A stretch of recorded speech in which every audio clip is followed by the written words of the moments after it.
হুজুর, আপনার সাথে কালকে জোর জবরদস্তি কইরা যা করছি, খুব ভালো লাগছে, খুব মজা পাইছি। চলেন না আরেকবার একটু করি।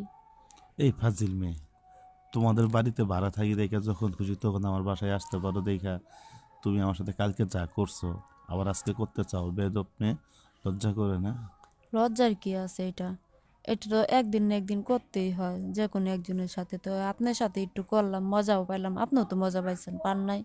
আসসালামু আলাইকুম দর্শক, আশা করি সবাই ভালো আছেন। হুজুর ভাড়া থাকে এক বড় লোকের বাড়িতে। সেই বড় লোকের বাড়ির মেয়েটি জোর জবরদস্ত করে হুজুরকে ব্যবহার করতে চায়। হুজুরকে বলে, হুজুর কালকে আপনার সাথে জোর করে যা কিছু করেছি খুবই ভালো লাগছে, আজকেও করব। হুজুর বলে, আমি তোমাদের বাড়িতে ভাড়া থাকি বলে তুমি কালকেও যা করেছো আজকেই তা করবে, বেয়াদব মেয়ে। সম্মানিত দর্শক, ভিডিওটা সম্পূর্ণ দেখার অনুরোধ রইল। চ্যানেলটি সাবস্ক্রাইব করে রাখবেন। ধন্যবাদ। ভিডিওটি বেশি বেশি শেয়ার করবেন। হুজুর, আপনার সাথে কালকে জোর জবরদস্তি কইরা যা করছি, খুব ভালো লাগছে, খুব মজা পাইছি। চলেন না আরেকবার একটু করি। এই ফাজিল মেয়ে, তোমাদের বাড়িতে ভাড়া থাকি দেখা যখন খুশি তখন আমার বাসায় আসতে পারো দেখা তুমি আমার সাথে কালকে যা করছো আবার আজকে করতে চাও? বেয়াদব মেয়ে, লজ্জা করে না? লজ্জার কি আছে এটা? এটা তো একদিন না একদিন করতেই হয়, যে কোনো একজনের সাথে। তো আপনার সাথে একটু করলাম, মজাও পাইলাম। আপনিও তো মজা পাইছেন, পান নাই? আপনি দেখছেন আপনি কত দুর্বলতা হয়ে গেছিলেন, কি মজা লাগছে আপনার। আপনার চোখ মুখ দেখাই তো বোঝা গেছে। আপনি এমন করেন কি? আসেন না, একটু আর একটু হয়ে যাক না। আমি একটা হুজুর মানুষ, আমার দেখে তুমি এল্লা করাইতেছো? কিছু বলতে পারতেছি না। তুমি বাড়িওয়ালার মেয়ে দেখা, বুঝছো? অন্য কোনো মেয়ে হলে না থাপড়ে তার দুধ ফালাই দিতাম। একটা অসহায় হুজুরে তুমি নিয়ে এইসব কাজ করো বাসায়, এগুলা কি অসহায় তো ঠিক? কি হয়েছে? অসহায়ের পাশে তো আমি আছি, সমস্যা কি? আসেন। আপনার দরকার পড়ে 2 মাসের ভাড়া আমি নিব না। আমারও জানানোর দরকার নাই, 2 মাসের ভাড়া আমি দিয়া দিব। আসেন না, আর একটু হয়ে যায়। খুব নেশা লাগতেছে, আসেন না, খুব ভাল লাগে। আপনি যে চাউনিটা ওই সময়কালে যে আপনি চাউনিটা আবার কি কেমন কেমন জানি করেন, আমার কাছে খুব ভাল লাগে। ছোট্ট মেয়ে কোথাকার। আসলে তোমাদেরকে মাদ্রাসায় পড়ানো উচিত ছিল, কলেজে পড়ায় ভার্সিটিতে পড়ায় তো তোমরা সব শেষ করছো। আমি একটা হুজুর মানুষ, আমারও তুমি ছাড়লা না, আমার দিয়ে ওই কাজটা করাই নিলা। যাক, আচ্ছা, আমি তো কি হয়েছে? আপনি কি মজা পান নাই? মজা তো পাইছি, কিন্তু বিয়ের আগে এসব করা তো ঠিক না। এসব করলে তো অবৈধ হয়, আল্লাহ আল্লাহ গুনাহ দেয়। তুমি তো এসব বুঝো না। আমি একটা ছেলে মানুষ, তুমি আমার দাম করে ওইটা দইটা ফেলাইছো বিদায় তো আমি নিজেরা কন্ট্রোল করতে পারিনি। ওপরে ফোন দিয়ে তুমি আবার আসতে বলতেছো। আসেন, কিচ্ছু হবো না, আসেন। কালকের থেকে আজকে আরো বেশি মজা হইব। আসেন। আমি আর তোমার বাসায় যাইবো না, তুমি আমার বাসায় আবার চেষ্টা করবা না, বুঝছো? আমি তো যামই, আপনি না আসলে আমার যাইতে তো হইব, কারণ যে মজা একবার পাওয়া হয় সেই মজা তো বারবার খাইতে ইচ্ছা করে। তোমার দেখতে খুব ভদ্র মেয়ে দেখা যায়, তুমি কলেজে বোরকা পরে যাও, বোরকা পরে আসো, আর তোমার মনে মনে এইগুলা চলে, এটা তো আমি চিন্তাও করি নাই। আমারই ভুল হয়েছে, যুবতী মেয়ের পাশে বাসাটা নিয়ে আমার ভুল হয়েছে। আমি জানতাম যে আমার বাড়িওয়ালা একটা যুবতী মেয়ে দেখেন আছে। হুজুর, আমি কিন্তু এখনো ভদ্র হয়ে আছি, ঠিক আছে? শুধু আপনার কাছে না একটু অভদ্র অভদ্রই করছি। তো কি হয়েছে? আপনারটাও হয়েছে, আমারটাও হয়েছে। আর আপনারটা ওইটা ওইটা দেখলেন তো কি ঠিক থাকে? এত সুন্দর একটা জিনিস কি সুন্দর দেখতে দেয়া যায়। আস্তাক ফিরুল্লাহ, আস্তাক ফিরুল্লাহ। না, দেশ নাই, নষ্ট হয়ে যাইতেছে দেশের মানুষগুলা। ইসলাম দেশ থেকে উঠে যাচ্ছে না। না না, ইসলাম উঠবে কেন? আপনার আমার এই সম্পর্ক দেখে কি ইসলাম উঠে যাইব গা? এটা কেমন ধরনের কথা কন? এটা বলেন আর মজবুত হইব। তুমি হুজুরটা চিনো না, হুজুরকে চিনো না, বুঝছো? তুমি এইভাবে ফুসলাইতেছো, বুঝছো? যখন একবারও তোমার হয়ে যাবো না, তখন কিন্তু আর পারবা না, তখন কিন্তু চিল্লাচিল্লি করবা, কান্দাকাটি করবা। হইবেন হইবেন। এখন তো আমার ইচ্ছা করতেছে তোমার বিয়ে করার জন্য। তোমার সাথে যেহেতু একটা কাজ, অবৈধ কাজ হয়ে গেছে, শুনেন এখন আল্লাহর কাছে তো হিসাব দিতে হইব। শুনেন, আপনাকে বিয়ে আমি আরো কয়েক মাস পরে করবো, কারণ কয়েক মাস একটু ট্রেডিং দেয় না, আর একটু জিনিসটা ইজি করে লই। না, তোমার যেহেতু সমস্যা, তুমি বাবা মারে কেন বলো না তোমাকে বিয়ে করার জন্য? কেন তুমি বলবো? আমার মতো আর কত ছেলে জীবনটা এইভাবে নষ্ট করে না দিতেছো। না, কত ছেলে কি আর সবাই কি আপনার মতো? আপনারটা যে ভালো লাগে, আমি আরো কয়েকজন এটা দেখছি, কিন্তু এমন ভালো লাগে না। আচ্ছা তুমি বলো, তুমি কালকে আমার ঘরের দরজাটা কিভাবে খোলা? দরজা লক করা ছিল। আর আমার কাছে ওই সব কিছু ব্যবস্থা করে আছে। সমস্যা তো এই জায়গাটা তো হয়ে গেছে, যে তুমি বাড়ির মেয়ে দেখা যখন খুশি তখন দরজা লক করে ভিতরে ঢুকতে পারো। কিন্তু দেখো, আমি একটা মাদ্রাসায় পড়াশোনা করি, আমি হুজুর মানুষ, তো তুমি দয়া করে আমার দিক তোমার চোখটা সরায় নিয়ত দিও না, তোমার চোখটা আমার দিক না দিয়ে অন্য দিক দাও, বুঝছো? অন্য তো কি তো দিছিলাম দে, এই তো এই কামটা হইছে। না না, অন্য অন্য কারোর প্রতি দাও, আমার এই ইমানটা তুমি এইভাবে নষ্ট করে দিলা। আচ্ছা, আপনার তুমি ইমান যে নষ্ট শোনো, করছে কেউ জানে? তুমি বিশ্বাস করে আমার ডাকলা, আমি তোমার রুমে গেলাম, আমি কোনো সমস্যায় পড়ছো, যাই দেখি তোমার পাশে কেউ নাই, তুমি সেই সময় কি করলা, আমার উপরে ঝাঁপিয়ে পড়লা। এগুলা কি ঠিক? শুনো, চিল্লাও দেই, চিল্লানি দেই, তাও মানুষও বলবে যে না, হুজুরই খারাপ।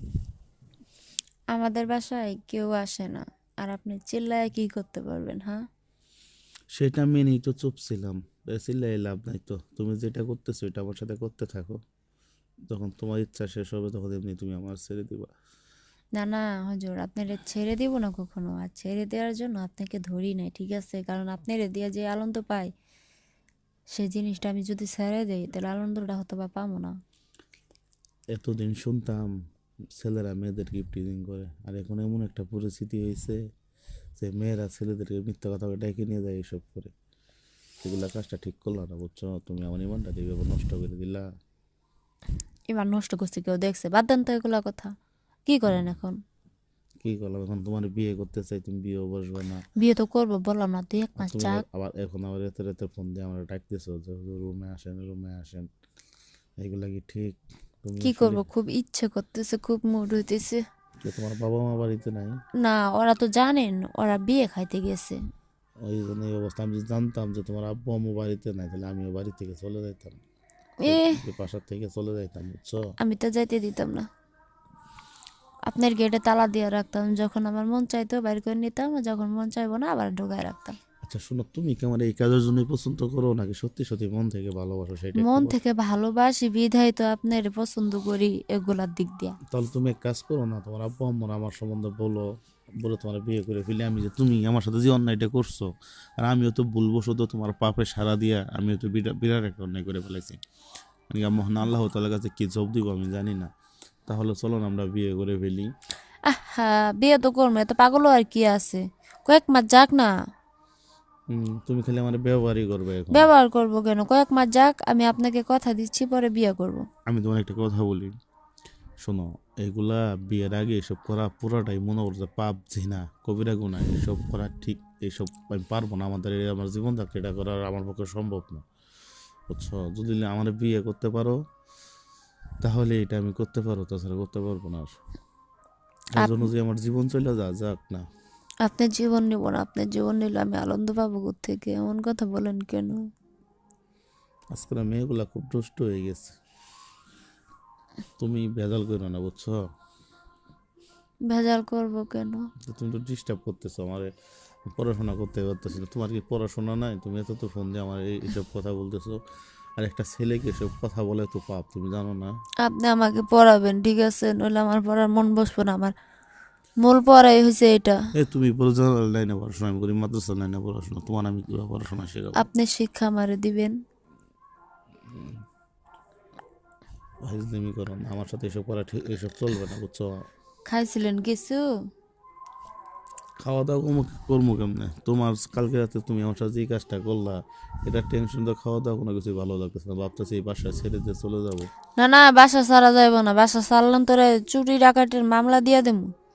না, তুমি আমার সাথে যে দস্তাদস্তি শুরু হ্যাঁ, এই করে যে দিছো। আমি একটা কথা বলতেছি শোনেন, আপনি যদি বাসা ছাড়েন তাহলে আপনার মামলা দিয়া দিব, আমি চুরির মামলা দিয়া দিব, যে এই বাসা থেকে ভাড়াটিয়া চুরি করে গেছে।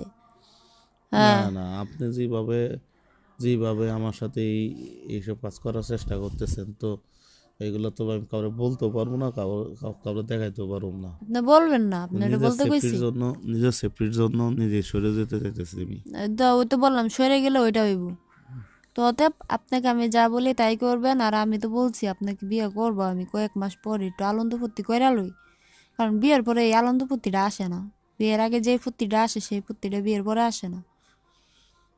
এটা পুরোটাই অবৈধ কাজ। ও বৈধ না বৈধ এটা আমার জানার বিষয় নয়। আমার সবচেয়ে দরকার জিনিসটা হচ্ছে আনন্দ, ঠিক আছে? আপনার একটা কথাও বলবেন না। ঠিক মতো খাওয়া দাওয়া করবেন। শরীরটা কালকে আপনার দুর্বল হয়ে গেছে। আমি 1 গ্লাস দুধ আমি গরম করে রাখবো না, আপনি এসে খাইয়া যাবেন। আপনারা দেখলে দেখলাম আমার আঁঠু কাঁপে। আঁঠু কাঁপার কোনো প্রয়োজন নাই। আপনার আমার বাসায় আইতে বলছে আপনার শরীর কালকে অনেক দুর্বল হয়ে গেছে, আমি জানি। দুর্বল হবে না। আপনি আমার সাথে যে জোর জবরদস্তি করছেন, আমি জাস্ট আপনার পাড়া ধরে মাপ চাইলাম যে আমার মাফ করে দেন, আমার সাথে এরকমটা করেন না। আপনি জোর জবরদস্তি কইরা এরকম করলেন, লাস্টে কি করলেন, আমরা নিচে ফেলাইয়া আপনি পাড়ারি শুরু করে দিলেন। এগুলা কি ঠিক? আচ্ছা, আপনি আমার বাসায় আসেন, আমি ফলের জুস বানায় রাখবো আর এক গ্লাস দুধ রাখবো, আপনি সুন্দরভাবে খাইয়া যাইবেন। আপনার আমি কিছু করব না এখন, কারণ এখন আপনার একটু আজকের বারে একটু রেস্ট দিব আপনাকে। আপনারা আমার ফোন দিবেন না। আপনি যদি আমার আবার ফোন দেন তাহলে কিন্তু আপনার আব্বা আম্মু তাহলে আমি কইয়ে দিব যে আপনি আমার সাথে এরকম করেন। আপনি জানেন না আপনার বাবা মা আমার কতটুকু বিশ্বাস করে। আপনাকে যেতটুকু বিশ্বাস করে আমাকে অতটুকু বিশ্বাস করে, ঠিক আছে? প্লিজ আপনার হাত থেকে আমার একটু মুক্তি দেন না। আপনি আপনি শুনেন, আপনি ধনী মানুষের মেয়ে, এই ঢাকা শহরে তো ওর একটা আপনার আচ্ছা, বাড়ি আছে। আপনার কি ইচ্ছা করে না এরকম একটা ধনী মানুষের মেয়ের সাথে একটা সম্পর্ক করা বা বিয়ে করা? আপনি তো বিয়ে করতে চানি, বা একটা সম্পর্ক করা শুনেন, ইচ্ছা করে না? মাশাআল্লাহ আপনি দেখতে সুন্দর, অনেক সুন্দর আপনি, অনেক অনেক সুন্দর। আপনার চোখ দুটো অনেক সুন্দর, সব কিছু আপনার সুন্দর, ঠিক আছে। আপনি আমাদের থেকে অনেক গুণে ধনী আপনারা। কিন্তু দেখেন, আপনি পড়েন জেনারেল লাইনে পড়াশোনা, আমি করি মাদ্রাসা লাইনে পড়াশোনা। আমি আপনার এইভাবে পছন্দ করলেও কিছু করতে পারবো না, এরকমটা ইচ্ছা হইতো। কিন্তু এখন যখন আপনার সাথে আমার একটা কিছু হয়ে গেল, আপনি যখন আমার সাথে এটা করেই ফেললেন, এখন তাই আল্লাহর কাছে তওবা করছি। আর আল্লাহর কাছে নামাজ পড়ে দোয়া করি যে আপনি যেন আমার ঘরের বউ হন, আমি যেন আপনার হেদায়েত করতে পারি।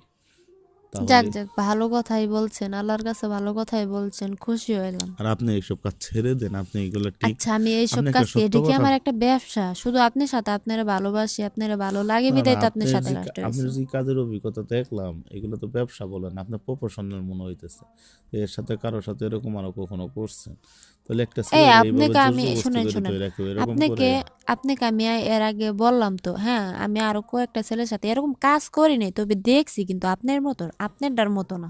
না, আপনি সব কিছু নিজের ইচ্ছায় সব কিছু করলেন। আপনার ডয়ারে নিজেই ঢুকাইলেন, সব কিছু নিজেই করলেন। আমি তো অসহায়ের মতো ভাই তাকাই আচ্ছা, তাকাই ভালো দেখলাম। লাগছে বিদায় তো ডয়ারে ঢুকাইছি না। ও তো আগে যে জাগরটা দেখছি তাগরটা ভালো লাগে না, দেখি তো ডয়ারে ঢুকাইতে পারিনি কে। আপনি, আপনার লোকটা বিশেষ করে আপনার দেখলে নিষ্পাপ মনে হয় যে আপনি কিছুই বুঝেন না, আপনি সব কিছু একদম স্বাভাবিক ওই মনে। আপনার মতোই আর কি, আমারে দেখতে দেখা যায়, কিন্তু আসলে ভিতরটা খুব। শুনুন, রাত অনেক হয়ে গেছেন গা, বুঝছেন, আমি রাখি। আমি আপনার সাথে আমি কথা বলতে চাচ্ছি না, আমার মাথা ব্যথা করতেছে, আপনার সাথে আর কথা আমি বলবো না।